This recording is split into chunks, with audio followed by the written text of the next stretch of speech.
hindi po tayo focus sa Kanya. So, hindi po tayo focus sa gagawin natin ngayon. Kaya, ayun po, dapat every Saturday pa lang po, nasa isip na natin na bukas Sunday, umulan, umaraw, kailangan po nandito tayo kasi, di ba, tayo nga po ang salt.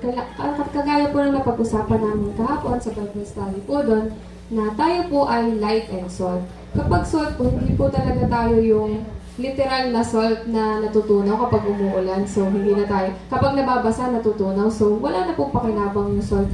Kapag po tayo yung salt na natutunaw kapag umuulan, useless na po tayo. Pero kapag tayo po yung salt na nagpe-preserve ng buhay, nagbibigay ng lasa sa buhay ng mga taong may mapait na karanasan, or yung mga tao na malungkot pero in-encourage natin magsimba or binigyan natin ng advice patungkol sa salita ng Lord, mabibigyan po ng buhay yung, or mabibigyan natin